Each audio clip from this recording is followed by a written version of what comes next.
Discípulo radical. Você pode repetir? Discípulo radical. Nós estávamos orando e nos domingos nós vamos passar alguns domingos, uns 4 domingos, falando sobre esse tema.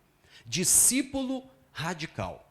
E isso se conecta totalmente com o que nós estamos falando na quinta-feira. Nós estamos falando nas quintas-feiras de fundamentos da fé. E nos domingos nós vamos falar sobre discípulo radical, e hoje eu quero falar sobre a primeira mensagem sobre discípulo radical. Nós temos que entender, só como introdução, que Jesus deixou uma comissão, Jesus deixou uma missão para a igreja. Jesus, quando ele estava prestes a voltar para o Pai, Jesus, em Mateus capítulo 28, versos 18 a 20, Jesus, ele disse: olha, discípulos, eu quero que vocês vão e façam o quê? Discípulos. Jesus deixou para nós, que somos discípulos, uma missão de fazer outros discípulos. É por isso que o evangelho chegou até nós. Nós estamos falando de algo que Jesus disse há 2000 anos, Dodô. E por que essa mensagem chegou até aqui? Em uma época que não existia internet, em uma época que não era globalizada como é hoje, como essa mensagem chegou? Homens e mulheres comprometidos com o evangelho se dedicaram a fazer discípulos. Jesus não disse, vão e façam fãs. Jesus não disse, vão e façam seguidores, vão e levantem pessoas que vão dar like, que vão comentar, que vão usar camisetas, que vão usar o sinal da cruz, embora nada disso esteja errado. O que eu quero dizer para você nessa noite é que Jesus tem um chamado para mim e para você, e o chamado é para ser discípulo que faz discípulo. É interessante que nós usamos muito a palavra cristão. E nós somos cristãos, porque nós estamos imitando Cristo.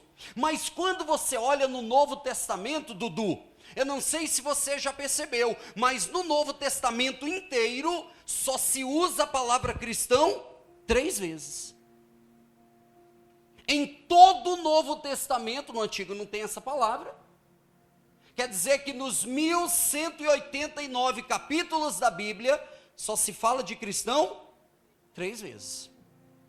Agora, quando você pega o Novo Testamento e procura pela palavra discípulo, você vai encontrar, a depender da tradução, 270 vezes a palavra discípulo. Porque essa é a essência da igreja. Ontem eu estava conversando com uns irmãos que vieram da igreja Milênio, lá de Brasília, para estar conosco. E aí eles estavam contando algumas dificuldades que eles estão tendo, e eu também contando algumas dificuldades que nós estamos tendo no processo de discipulado e tal. E aí a pastora falou assim, pastor, sem discipulado fica difícil. Eu falei, pastora, concordo, mas deixa eu só complementar o que eu penso. Eu acho que sem discipulado não fica difícil, fica impossível. A igreja que não discipula, ela está deixando de fazer a principal missão que Jesus deixou. Ele nos chamou, meus amigos, para discipular, e o discípulo é o aprendiz. A salvação acontece em um dia. Em novembro de 1999, eu fui lá, que o Espírito Santo me convenceu, eu alcancei a salvação em Cristo. E entrei num processo de santificação. A salvação acontece em um ato, mas o discipulado é a vida toda. Eu preciso continuar sendo discipulado e discipulando pessoas. O discípulo, ele é um aprendiz. O discípulo é aquele que imita. E é importante nós deixarmos claro que nós não fazemos discípulos para nós. Eu não tenho discípulos, eu discipulo pessoas. Eu discipulo várias pessoas aqui na igreja. Mas eles não são meus discípulos. Eles são discípulos de quem? De Jesus. Porque se eles forem meus discípulos, eles vão me imitar. É lógico que eu tenho pessoas que são discipuladores na minha vida, que são referenciais. Então tem coisas que eu olho e falo, poxa, eu quero aprender isso. Eu quero viver essa dimensão espiritual que essa pessoa está vivendo, mas nós temos que entender que o nosso parâmetro perfeito de imitação não é homem, não é mulher, não é pastor, não é líder, é Cristo Jesus. Ele é o modelo perfeito, o aferidor, aquele modelo pleno que nós temos que imitar. O discípulo Daniel é um imitador de Cristo. Agora, a palavra radical, quando a gente pensa, até falei isso para a Teca mais cedo, quando a gente pensa na palavra radical, porque eu estou falando de discípulo radical. Quando a gente pensa em radical, muitas vezes, a gente pensa em extremismo. A gente pensa em fanatismo. A gente pensa muitas vezes em religiosidade. A gente pensa em coisas que a pessoa vai para os extremos. Mas não é essa a ideia. A palavra radical, a origem dela se conecta com raiz. Quando a gente fala de um discípulo radical, é porque a aliança com Cristo exige uma radicalidade. Que radicalidade? O chamado Dudu. Aqui. Tem dois, né? O chamado Dudu de Cristo é radical. Se alguém, Ayla, quiser vir após mim, o que vai fazer? Abre mão de algumas coisinhas aí, coloca no seu perfil, cristão, e vai. É isso? Se alguém quiser vir após mim, negue-se a si mesmo. Irmão, não tem nada mais radical do que numa geração voltada para o seu eu, dizer, você precisa negar você mesmo para você seguir a Cristo. Tem coisa mais radical do que essa? Só que não para por aí. Se alguém quiser vir após mim, negue-se a si mesmo, tome a sua... Ele está dizendo, você vai morrer. Você vai morrer. Gálatas capítulo 5, verso 24, se eu não me engano, diz: aqueles que estão em Cristo crucificaram a sua vida com seus desejos e paixões. Tem chamado mais radical do que esse? Porque hoje a cruz tem um sinal de amor, de cuidado, um sinal de cristianismo, mas no primeiro século não era esse sinal. Cruz, no primeiro século, só significava uma coisa, o quê? Morte. O cara que ia daqui para lá carregando a cruz, não voltava. Tem coisa mais radical do que essa, Gabriel? Não tem. O chamado é radical. O problema é que nós tornamos esse chamado leve, soft. E, por favor, entenda, eu não estou falando de religiosidade. Jesus não deixou um anexo na Bíblia com o que nós devemos ou não fazer. Porque esse versículo, por si só, ele é mais radical do que qualquer lista de deveres. Você quer seguir? Quero, então negue-se a si mesmo. Como assim? É colocar ele em primeiro lugar. É priorizá-lo. É amá-lo acima de todas as coisas. A ponto de um texto de Lucas, se eu não me engano, no capítulo 14, dizer, olha, se você não me amar mais do que seu pai, sua mãe, seu irmão, seu trabalho, você não é digno de ser meu discípulo. Como assim, Jesus? É isso mesmo. Sabe por quê? Porque muitos de nós, quando eu e Teca nos convertemos, muitos dos nossos parentes sequer queriam falar conosco. E se a gente falasse, puxa vida, não, então é melhor a gente ficar aqui do lado dos parentes, né? Porque como que a gente vai ficar mal com os parentes? Cristo está dizendo, se você tiver que escolher, não porque você é chato na família. Porque tem gente que é chato, é ou não é? Mega blaster é chato. Não estou dizendo disso. Estou falando de você sendo um discípulo de Jesus. E a família vai, agora não dá mais para a gente. Meu irmão, quando eu me converti, Rebeca, eu chegava na casa da minha mãe, sentava lá, meu irmão saía da sala. Porque ele tinha raiva de crente. Na família da Teca tinha uns que usavam palavrões que não convém eu reproduzir, para se referir aos crentes. Você está entendendo o custo do discipulado? O custo de ser um discípulo é radical. É radical, meus amigos. Ele não chamou fãs, ele não chamou seguidores, ele disse: vocês são chamados para me imitar e para reproduzir no outro Cristo. Então, quando a gente olha para esse texto ele é perfeito para a gente falar um pouco de algumas características de um discípulo radical. Discípulo radical é o que Deus está nos chamando para ser, para viver. E não é novo isso está na palavra desde sempre. Um discípulo radical, ele não fragmenta a sua vida em áreas, em pedaços. Porque nós temos na cultura ocidental essa ideia de separar o secular do espiritual. E quando Jesus, meus amigos, nos chama para ser um discípulo radical, uma das coisas que nós precisamos resgatar é entender que não há departamentos na nossa vida. Hoje é domingo, então eu estou no departamento espiritual, sou pastor. Aí amanhã não tem culto, tem Natão, eu estou no departamento servidor. E aí, o que eu aprendi no domingo não se conecta na segunda. A palavra de domingo parece que não chega na segunda. E a gente vai selecionando as áreas em que Jesus pode atuar. E nessa noite eu quero dizer para você, lembrando o que nós falamos aqui no início, sem Jesus nada nós podemos fazer. Eu quero dizer para você nessa noite, deixa que Jesus toque em todas as áreas da sua vida. Deixe que Ele vá em todas as áreas da sua vida, na sua casa, no seu casamento, nas suas finanças. Deixa Jesus entrar na Netflix, deixa Jesus entrar nos jogos, no PlayStation, no Roblox, deixa Jesus entrar nas suas finanças, você vai ver a mudança, irmão. Deixa Ele entrar nas áreas mais mundanas, que você tem medo de levá-lo. Ele é vida. Ele é vida. O texto que nós lemos, ele fala da família de Jesus. O capítulo 2 fala da infância de Jesus.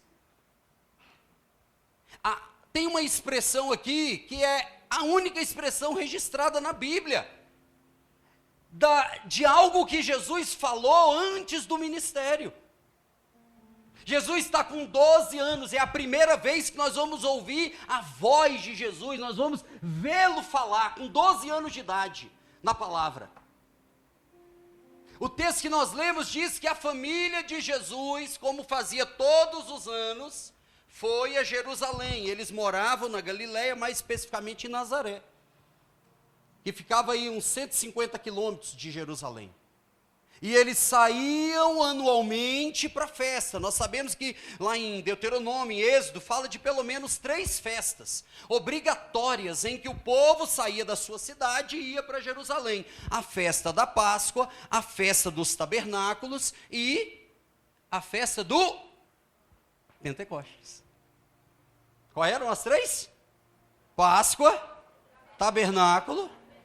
É isso, a Páscoa celebrando a libertação do Egito.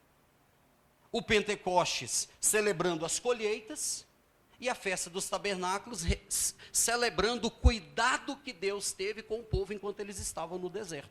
Então, anualmente, Dodô, eles iam pelo menos nessas 3 festas obrigatórias. A família de Jesus está indo para Jerusalém, para a festa, como ia todos os anos, o texto diz. E eles saem de Nazaré e vão para Jerusalém.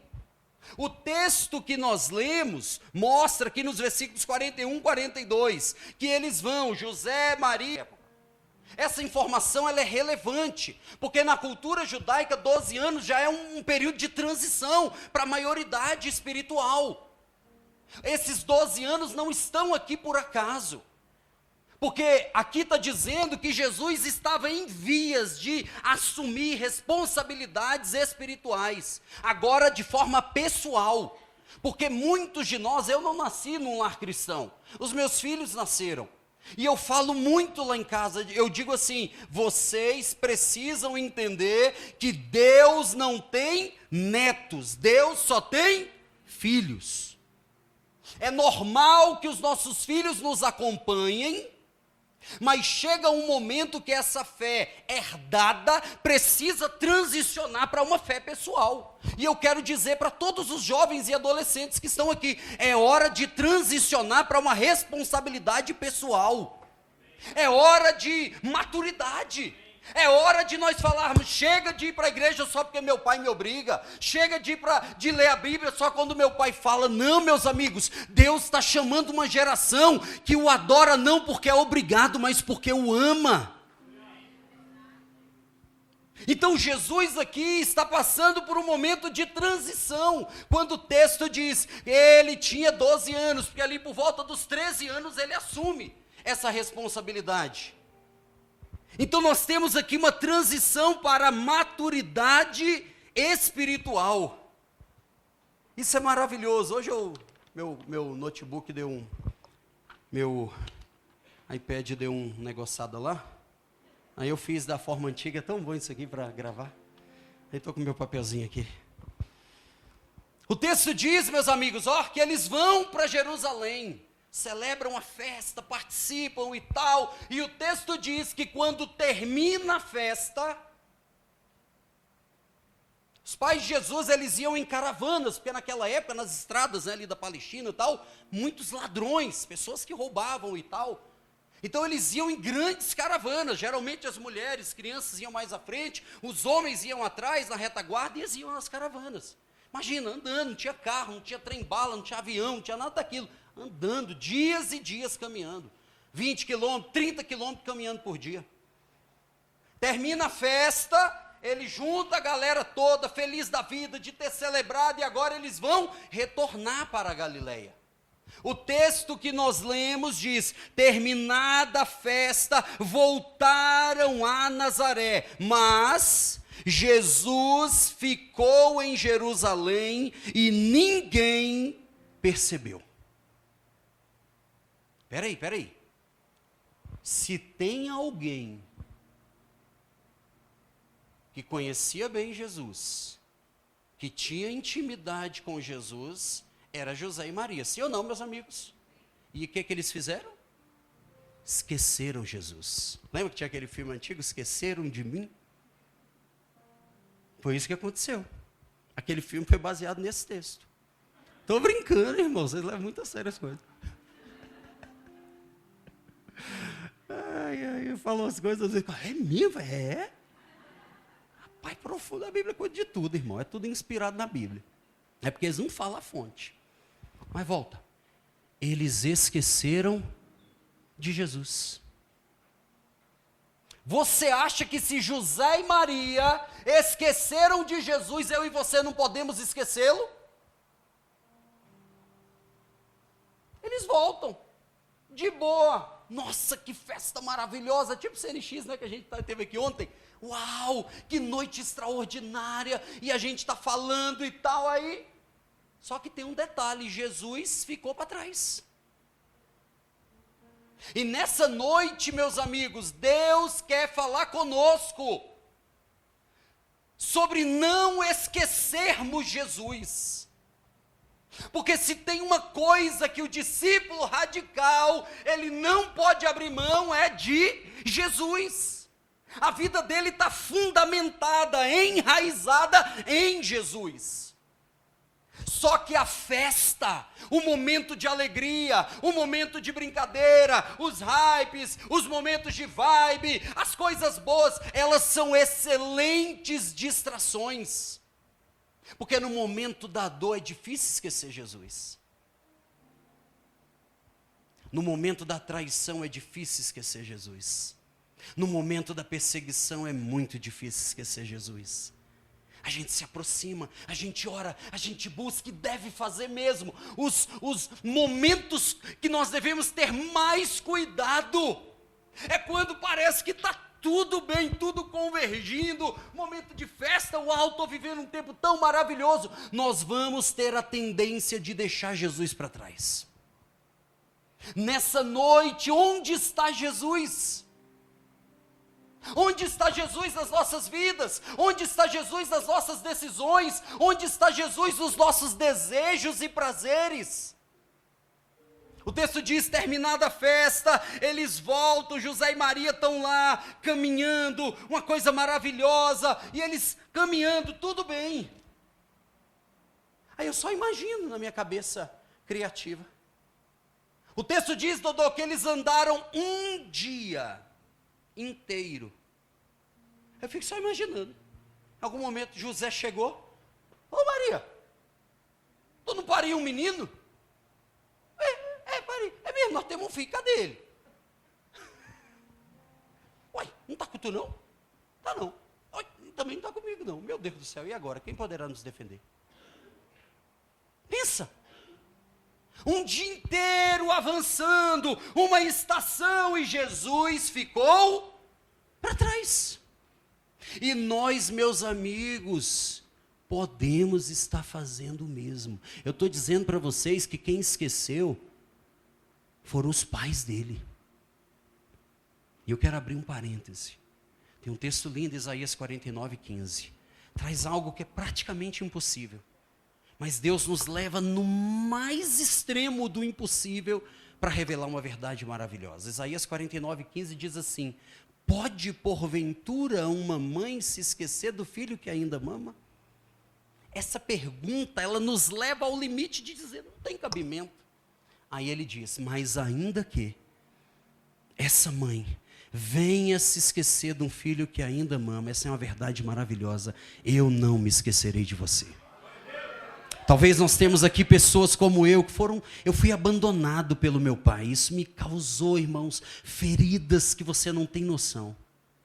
Mas quando eu descobri que Deus havia me adotado, que Deus havia me amado, que Deus havia me guardado, que aqueles lugares onde eu morei, na casa de um, na casa de outro, e que eu falava, poxa, eu fui jogado na casa de um, na casa de outro, Deus, quando eu me converti, Deus foi me curando, Deus falou ali, eu estava cuidando de você, porque se não fosse isso, você ia para a rua. Então eu quero dizer para você que, usado, Deus não se esquece de você.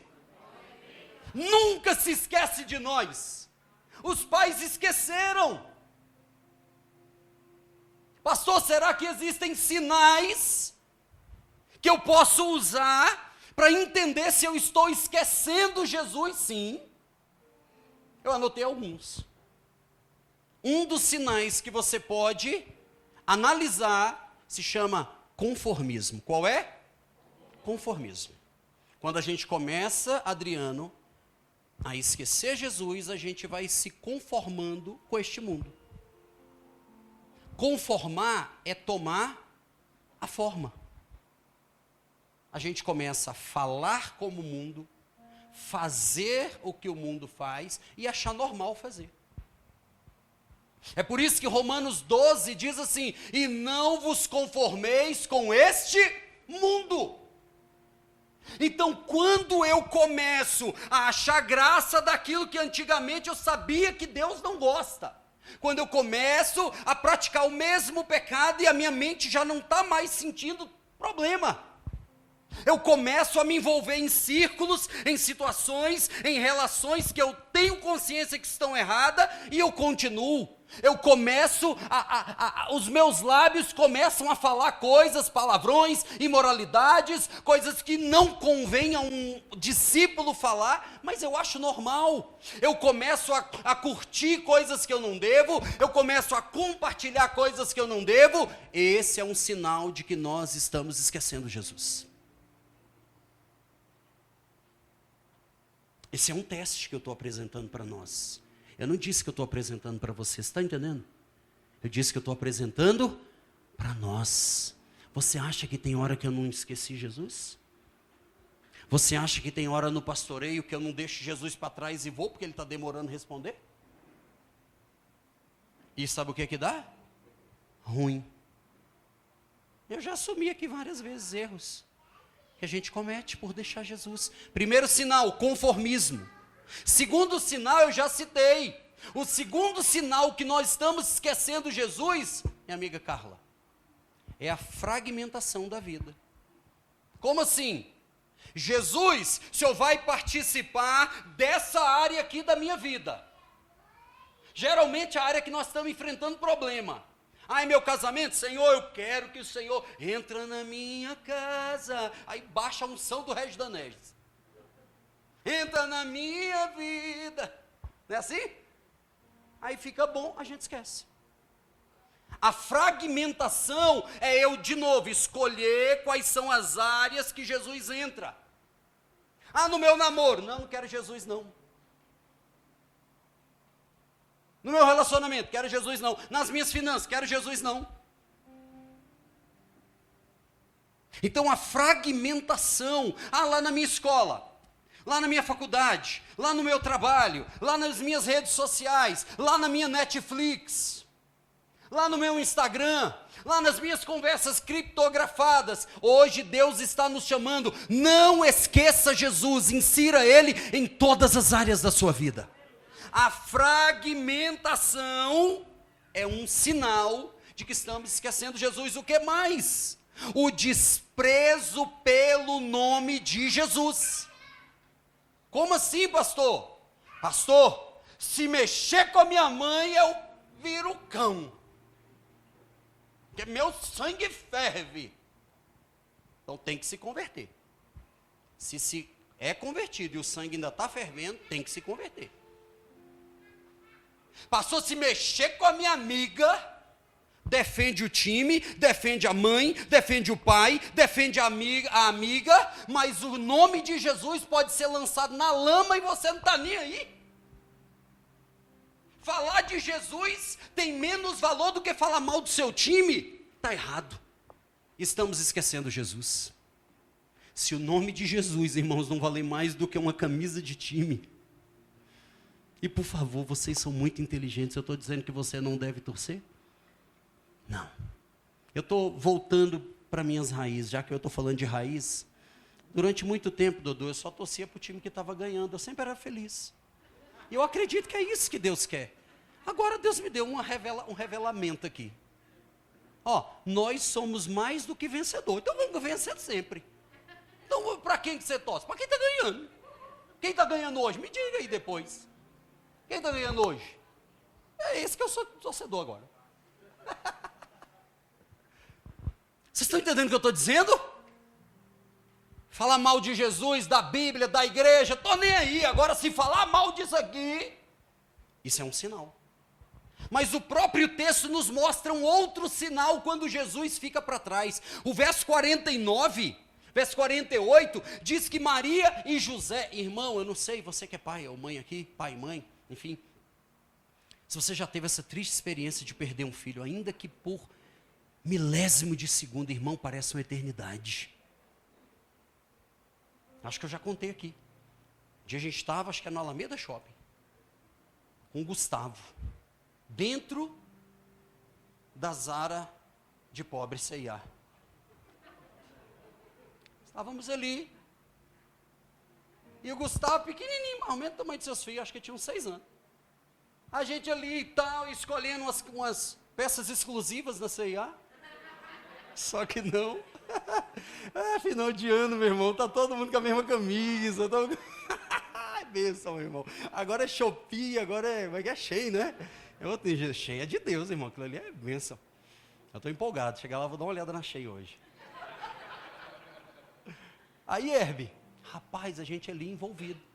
Aí o Gustavo fez uma travessura, sabe o que ele fez? Tem aquelas araras redondas assim, as blusas, ele entrou lá no meio. Entrou. Aí a gente tá aqui, José e Maria, ó. Que tu não pariu um menino? E tu não é pai de um? Cadê? Não sei. Irmão, pensa numa coisa assim, desesperadora. Porque a sua mente, assim, em milésimo de segundo, você pensa 1 milhão de coisas. Corri na porta do shopping, a Teca correu para o outro lado. Meu Deus, raptaram meu filho, é tráfico de criança, não sei. Não é assim que a gente... Desesperador. Aí quando pensa que não... show! Ai, meu Deus, Senhor. Aí tu fala assim, eu mato ou...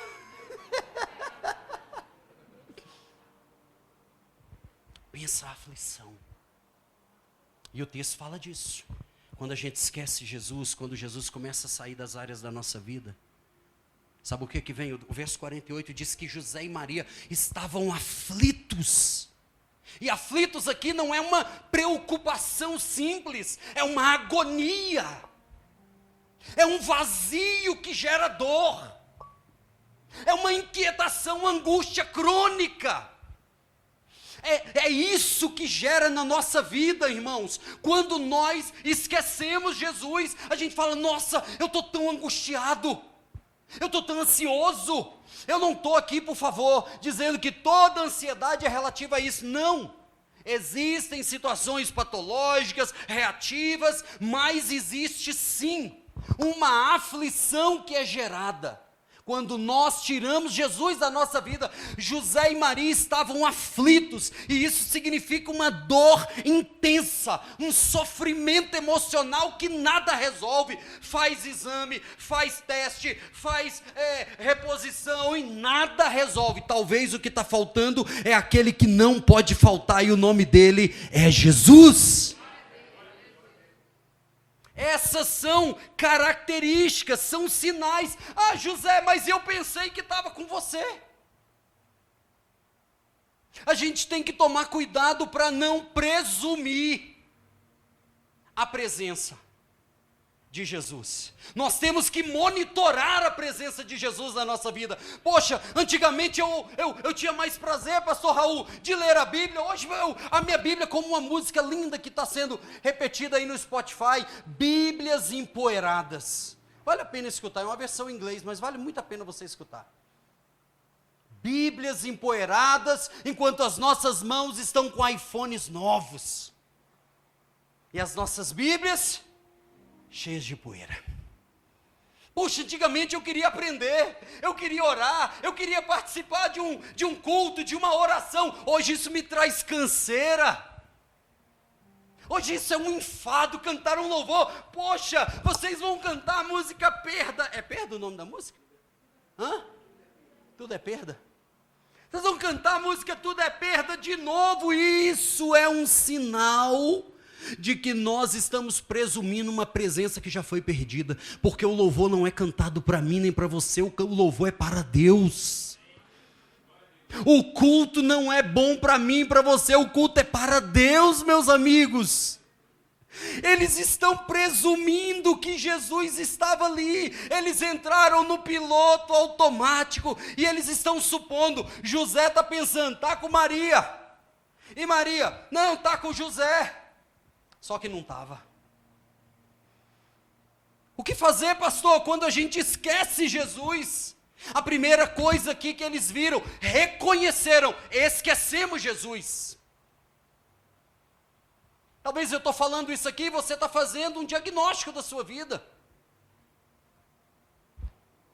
Eu já disse aqui, já repeti.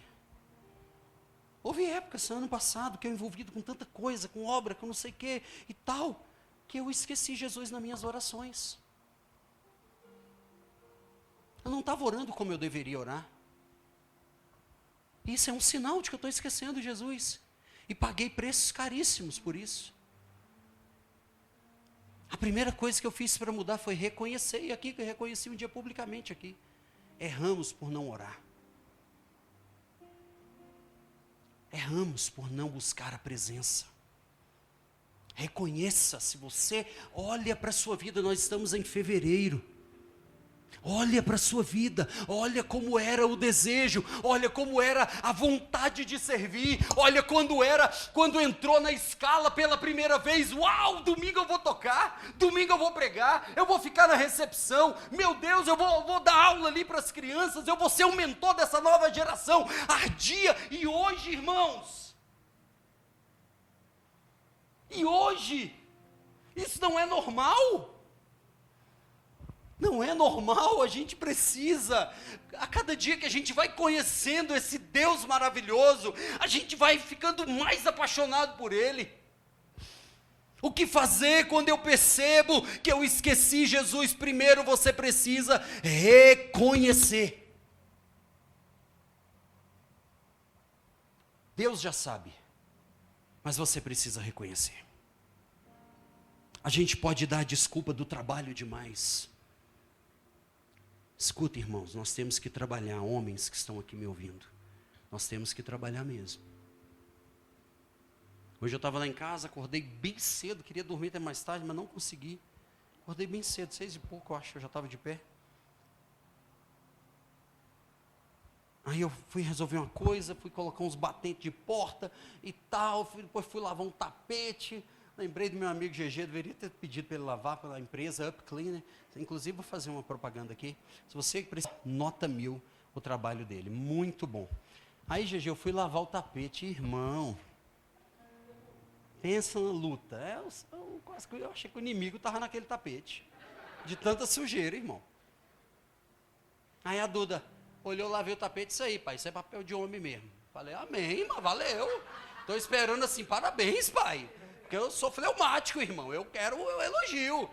Aí eu falei, é isso aí, Duda, o homem trabalha, é isso mesmo. Mas cuidado para o trabalho não se tornar um embaraço na sua vida. Hebreus 12 tem um texto que a gente deveria fazer uma camiseta dele, ou colocar um quadro assim, todo dia para a gente acordar e ler. Hebreus 12 diz assim: nós, pois, que estamos rodeados de uma tão grande nuvem de testemunhas, deixemos, pois, o embaraço e o pecado que tão de perto nos rodeia, e corramos com perseverança a carreira que nos está proposta, olhando para o autor e consumador da nossa fé, Jesus Cristo. O que é que eu quero destacar desse texto? Cuidado com o embaraço. São coisas lícitas que nos fazem esquecer Jesus. Reconheça. Agora, o que eles fizeram? Perdemos Jesus. O que eu e Teca fizemos? Perdemos o Gustavo. Irmão, o que nós vamos fazer agora? Procurar. Ó, que óbvio. O texto que nós lemos diz que eles agora começam a procurar Jesus.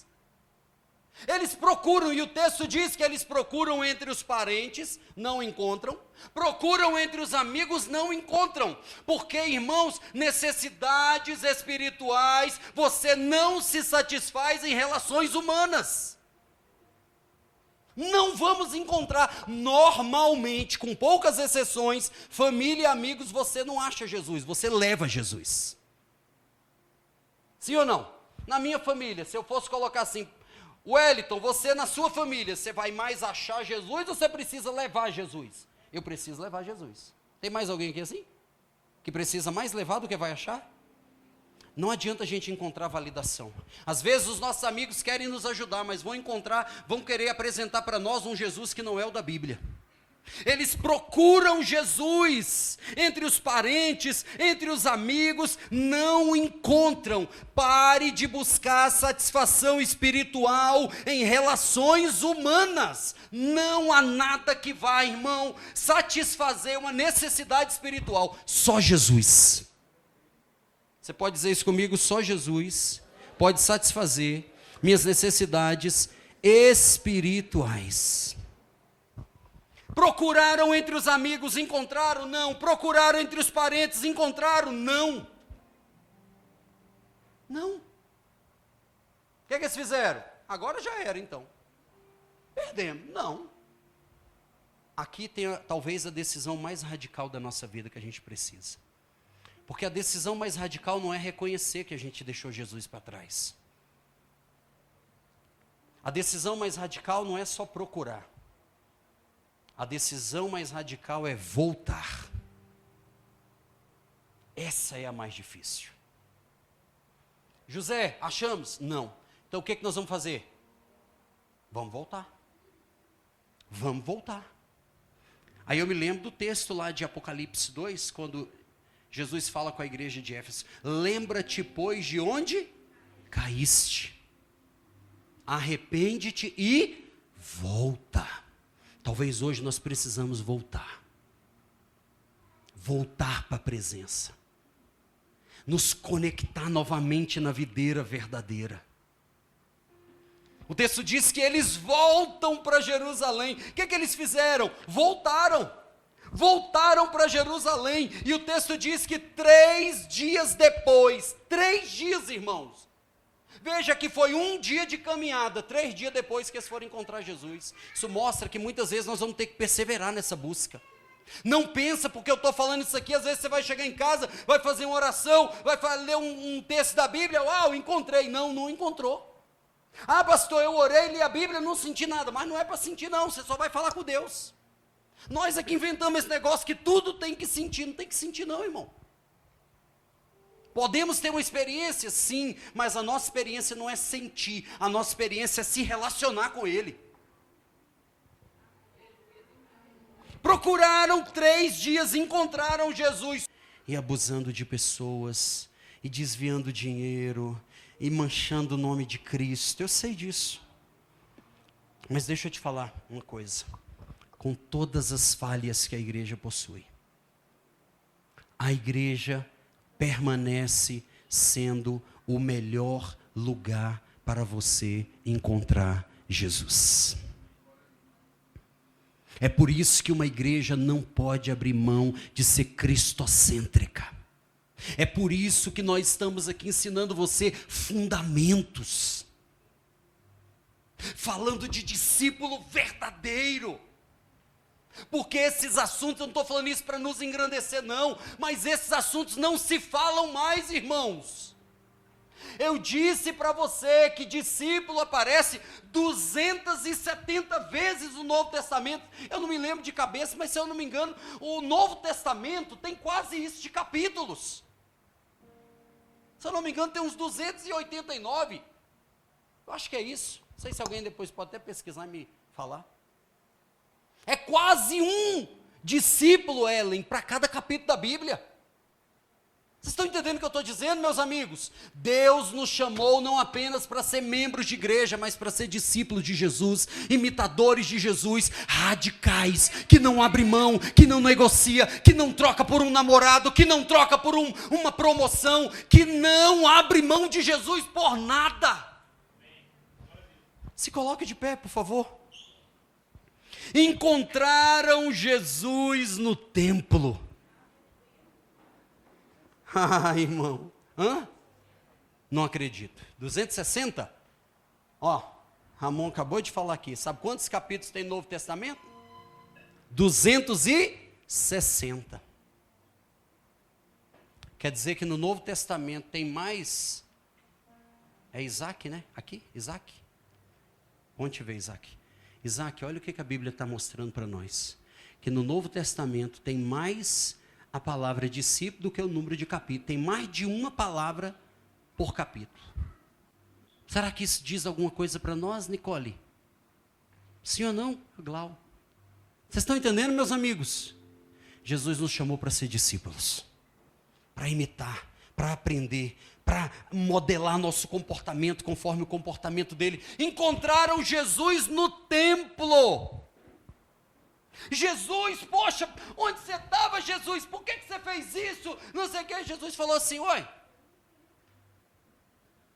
vocês não sabem que me convém cuidar das coisas do meu pai? É a primeira vez que Jesus vai falar na Bíblia.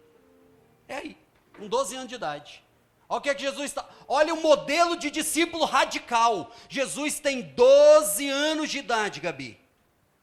E ele diz assim, ué, vocês não sabiam que me convém, é inegociável, é minha prioridade cuidar das coisas do meu pai? Parece até uma má resposta, mas não é. Era uma consciência de identidade. Eu sou filho de Deus... É a primeira vez que se vê chamar Deus de Pai na Bíblia. Aqui no Novo Testamento, Jesus inaugurando isso. E ele diz, me convém cuidar das coisas do meu Pai. É uma consciência da identidade, é uma consciência do propósito dele. E é uma consciência, sabe de quê? De prioridade. Ele está dizendo assim, José, Maria, eu sei que vocês são meus pais aqui, terrenos e tal, enfim, que Deus deu para vocês essa graça. Mas eu tenho negócios espirituais. As coisas do céu, elas devem ter prioridade em relação às coisas da terra. É isso que Jesus estava ensinando.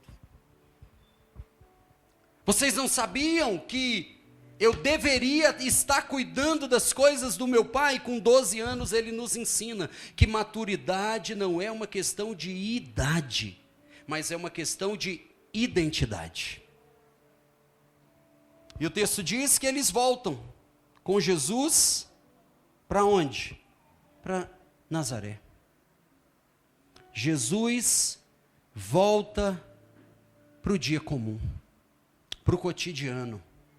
E nessa noite, a conclusão é que a gente faça isso. Leve Jesus para o seu cotidiano. Você, jovem, talvez já voltou para a escola, leve Jesus para a escola. Eu não estou dizendo para você chegar amanhã na escola, amanhã não, né? Depois do carnaval. Radical, pastor falou que agora eu tenho que ser radical, vou fazer meu uniforme de pele de camelo, igual o João Batista. Chegar na cantina, me dá 3 gafanhotos aí que eu vou. Não, irmão, isso é doideira, isso aí você vai ser expulso. Porque João Batista era pele de camelo, dá 2 dedos de mel. Não, para. Mas leva Jesus para a sua escola. Leva Jesus para o seu cotidiano. Leva Jesus para as decisões de segunda. Leva Jesus para os seus projetos. Leva Jesus para os seus empreendimentos. Leva Jesus para os seus sonhos. Leva Jesus. A mensagem hoje é: não esqueça Jesus.